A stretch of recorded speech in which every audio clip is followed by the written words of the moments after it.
నమస్తే, welcome to our channel. నేను సౌజన్య. ఆంధ్రప్రదేశ్లో ఎన్నికలు జరిగిన తర్వాత కూడా కొన్ని చోట్ల హింసాత్మక ఘటనలు జరిగిన సంగతి మనందరికీ తెలిసిందే. అందులో మరీ ముఖ్యంగా మాచర్ల, నరసరావుపేట, అలాగే తాడిపత్రి, చంద్రగిరి, ఇలా తిరుపతి, ఇలా కొన్ని నియోజకవర్గాల్లో చాలా హింసాత్మక ఘటనలు జరిగాయి. సో దీనిపైన చర్యలు తీసుకోవాలి అని చెప్పేసి చంద్రబాబు నాయుడు గారు ఒక లెటర్ కూడా రాయడం జరిగింది. సో దాని తర్వాతే చర్యలు తీసుకున్నారు ఈసీ అన్నట్టుగా మనకు తెలుస్తుంది. సీరియస్ యాక్షన్ తీసుకున్నట్లుగా తెలుస్తుంది. దీనిపైన సిట్ కూడా వేయడం జరిగింది. నివేదిక కూడా త్వరలోనే ఇవ్వబోతోంది సిట్ అంటున్నారు. మరి ఈ అంశానికి సంబంధించి మనతో మాట్లాడడానికి, వారి విశ్లేషణని మనతో పంచుకోవడానికి ఈరోజు మనతో పాటు ఉన్నారు సీనియర్ జర్నలిస్ట్ డివిఎస్ గారు ఉన్నారు. వారితో మాట్లాడదాం. నమస్తే అండి. నమస్తే. ఏపీలో ఎలక్షన్స్ అయిన తర్వాత కూడా చాలా చోట్ల హింసాత్మక ఘటనలు జరిగాయి. సో దానిపైన ఈసీ అయితే సీరియస్ యాక్షన్ తీసుకుంది చంద్రబాబు నాయుడు గారు లేఖ రాసిన తర్వాత. సో దానిపైన 13 మందితో ఒక సిట్ కూడా ఏర్పాటు చేసింది. సిట్ కూడా త్వరలోనే నివేదిక ఇవ్వబోతోంది అంటున్నారు. అంతేకాకుండా చంద్రబాబు నాయుడు గారు ఒక పెన్ డ్రైవ్ ఇచ్చారు ఎలక్షన్ కమిషన్కి, వల్ల రామయ్య గారి చేత ఇప్పించారని కూడా తెలుస్తుంది. అసలు ఆ పెన్ డ్రైవ్లో ఏముంది, ఎందుకు ఎన్నికల కమిషన్ ఇంత సీరియస్ యాక్షన్ తీసుకుంటుంది? ఎందుకంటే కొంతమంది ఉన్నతాధికారులని బదిలీ కూడా చేసినట్లుగా తెలుస్తుంది. సో ఏమంటారు దీని గురించి? ఒక్క పెన్ డ్రైవ్కే కూసాలు కదిలిపోతున్నాయా? ఒక్క పెన్ డ్రైవ్కే కూసాలు కదిలిపోతే మరి ఇంకెన్ని పెన్ డ్రైవ్లు ఉన్నాయి? ఇప్పుడు దగ్గర 25-30 స్కాములు జరిగాయి. 25 ప్రభుత్వ శాఖలకు 25 పెన్ డ్రైవ్స్ ఉన్నాయా?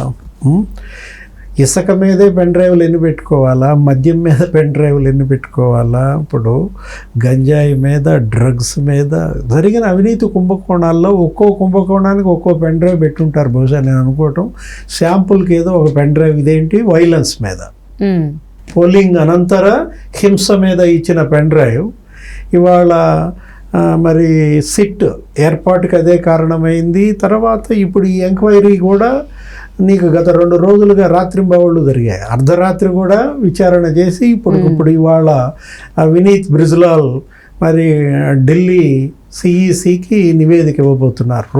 2 రోజులే గడువిచ్చింది ఆయన. పోలింగ్ అనంతర హింస మనం చూసాం. ఏది, చంద్రగిరి తెలుగుదేశం అభ్యర్థి పులివర్తి నాని పైన హత్యాయత్నం. అతను ఫోన్ చేసినా కూడా పోలీసులు రాకపోవటం. దాడి జరుగుతూ ఉన్నప్పుడు పులివర్తి నాని ఆయన వాహనం ముందు నిందితులు నడుస్తూ ఆ వాహనం మీద ధ్వంసం చేస్తున్నప్పుడు నాని వెహికల్లో నుంచి ఫోన్ చేసినా కూడా పోలీస్ అధికారులు రాలేదంటే తను ఒకటే చెప్పాడు. తనేంటి, ఒక 3 గంటలు పులివర్తి నాని ఈ సిట్కి వాంగ్మూలం ఇచ్చాడు. ఓకే, ఏ విధంగా జరిగింది, ఎలా తనపైన దాడి జరిగింది, అసలు అక్కడ ఉన్నటువంటి ఆ ఆర్డీఓ జేసీ ఇచ్చిన రిపోర్ట్ ఎలా తారుమారు చేశారు, ఆ రిపోర్ట్నే కలెక్టర్ ఎన్నికల సంఘానికి పంపడం ఏంటి, సమ్మెటతో కొడితే సమ్మెట స్పష్టంగా కనపడుతోంది. నువ్వు చెప్పిన పెన్ డ్రైవ్లో ఆ వీడియోలో ఆ సమ్మెట అనే పదమే ఆయన వాడలేదు. ఓకే, ఆ రిపోర్ట్లో కర్రలతో కొట్టారు, రాళ్లతో కొట్టారు అన్నప్పుడు అది హత్యాయత్నం. ఆ హత్యాయత్నం ఇప్పుడు ఇంతవరకు కూడా ఒక నానియే కాదు, ఇంతమంది పైన హత్యాయత్నాలు జరిగితే 307 లేదు. ముఖ్యమంత్రి మీద ఎవరో గులకరాయి వేస్తే మరి 307 పెట్టారు. సరే, మాజీ ముఖ్యమంత్రి మీద హత్యాయత్నంగా చేసి మాజీ ముఖ్యమంత్రి మీదే 307 పెడతారు. మనం చూసిన దీంట్లో ఎలా ఈ 5 ఏళ్లలో పోలీసు ఇంత అప్రదిష్ట పాలైందంటే మనం చూసాం. అదర్ స్టేట్స్కి చెందిన ఐపీఎస్లు ఇక్కడ ఐపీఎస్కి ఏదో మాట్లాడుతూ, ఒకప్పుడు ఆంధ్రప్రదేశ్ పోలీస్ గ్రే హౌండ్స్ అసలు పెట్టిందే ఇక్కడ, వామపక్ష తీవ్రవాదాన్ని అణిచివేసిన రాష్ట్రంగా దేశంలో ఒక మోడల్ పోలీసింగ్కి గొప్ప దృష్టాంతంగా నిలిచింది. అలాంటి ఆంధ్రప్రదేశ్ పోలీసులో ప్రధానమంత్రికే సెక్యూరిటీ లేదా? ఆయన ఆశ్చర్యపోయాడంట. అసలు ఏంటి, దేశంలో ఎన్ని రాష్ట్రాల్లో ఇంతమంది ఐపీఎస్లు ఉంటే ఈ ఎలక్షన్లో మీ రాష్ట్రంలో ఇంతమంది ఐపీఎస్ల మీద వెయిట్ ఏంటి?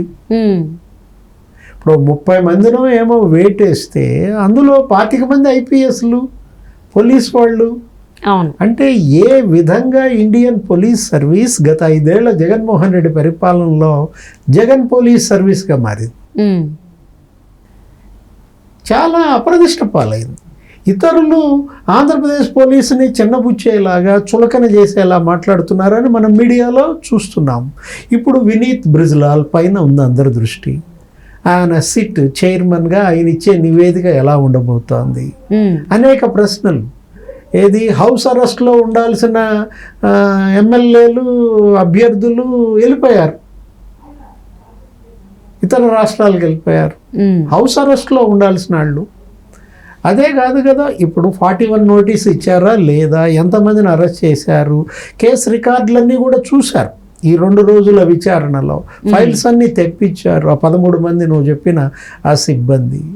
ఇప్పుడు ఒక విమర్శ ఏంటంటే, ఇప్పుడు వేసిన 13 మంది సిట్లో 9 మంది 8 మంది ఏసీబీ వాళ్ళు అంటారు. 8-9 మంది ఏసీబీ వాళ్ళు ఉండటం ఏంటి? ఆ ఏసీబీకి ఎవరు ఇప్పుడు చీఫ్? తీసేసిన తహసీల్దారు డీజీపీ కసిరెడ్డి రాజేంద్రనాథ్ రెడ్డి ఇప్పుడు ఏసీబీ చూస్తున్నారు. ఆయన నియమించిన వాళ్ళే వీళ్ళంతా డీజీపీగా. వీళ్ళు మరి వ్యతిరేకంగా ఇస్తారా? ఆ తిరుపతిలో కనుక ఏ విధంగా అయితే ఆ జేసీ ఇచ్చిన నివేదిక ఏది సమ్మెట్తో కొడితే సమ్మెట్ లేదని చేశాడో, అదే కలెక్టర్ పంపాడో, అట్లాగే ఈ నివేదికను కూడా తూతూ మంత్రం చేస్తారా అంటే వినీత్ బ్రిజ్లాల్ మరి ఆయనకున్నటువంటి ట్రాక్ రికార్డ్ చూసినా ఆయన ఏంటి మామూలుగా ఇక్కడ ఢిల్లీ పోలీసులో పనిచేశాడు, అక్కడ కూడా స్పెషల్ ఫోర్స్కి ఆయన డిఐజీగా ఉన్నాడు. ఇంతవరకు ఆయనకి ఎక్కడ మచ్చలేదు. అలాంటి వ్యక్తి మరి ఇలాంటి సిట్ ఇప్పుడు ఇచ్చిన అవకాశాన్ని దుర్వినియోగం చేసుకుంటాడా? నిష్పక్షపాతంగా వ్యవహరిస్తారా? ఈ నివేదిక నిక్కచ్చిగా ఉంటుందా? లేదు మళ్ళా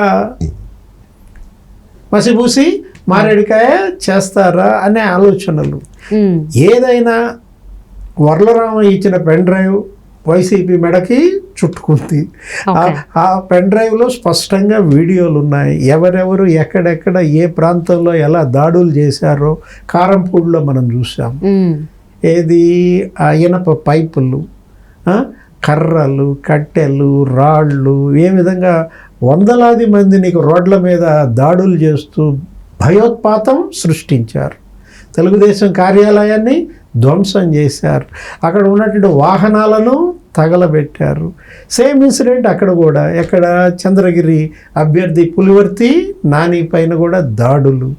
వైసీపీ వాళ్ళే అక్కడ స్పష్టంగా దాడులు చేశారని ఆధారాలతో సహా కనపడుతున్నాయి, వాళ్ళ ముఖాలు కనపడుతున్నాయి.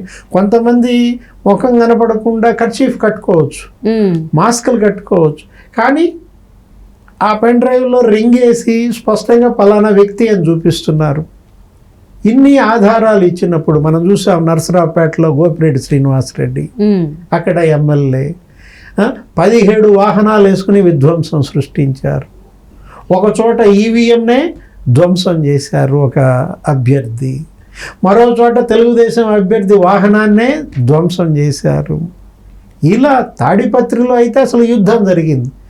కేతిరెడ్డి పెద్దారెడ్డి అసలు డైరెక్ట్గా పోలింగ్ బూత్కి వెళ్ళి బూత్ని హ్యాండ్ ఓవర్ చేసుకున్న దీంట్లో జేసీ ప్రభాకర్ రెడ్డి పైన ఎలా నడిచిందో మనం చూసాం. వాళ్ళ ఇంట్లో విధ్వంసం సృష్టించారు. ఎవరు? జేసీ ప్రభాకర్ రెడ్డి ఇంట్లో 2 ముసలాళ్ళు మందులు వేసుకునే పరిస్థితుల్లో ఉంటే అక్కడ ఉన్నటువంటి కంప్యూటర్ ఆపరేటర్ ఆ దివ్యాంగుడు దాసరి కిరణ్ ఏదో ఉంది అతని పేరు, దారుణంగా అతన్ని హింసించారు, బద్దలు కొట్టారు. ఇవాళ అతను హాస్పిటల్లో ఇప్పటి నుంచి బయటికి రాలి. అసలు జేసీ ప్రభాకర్ రెడ్డి హైదరాబాద్ హాస్పిటల్లో జాయిన్ అయ్యాడు వచ్చి. ఇవన్నీ కూడా ఈ జరిగిన దురాఘాతాలు ఇవన్నీ కూడా మీడియాలో వచ్చాయి, ప్రతి ఛానల్ చూపించింది. వీటన్నిటినీ ఆధారాలుగా పెన్ డ్రైవ్లో ఇవాళ వర్లరామయ్య ద్వారా పంపించారు చంద్రబాబు. ఇది ఒక్క పోలింగ్ అనంతర హింస. ఇంకా ఎన్ని రోజులు ఉంది మనకు గడువు? ఇంకా 13-14 రోజులు నడవాలా కౌంటింగ్.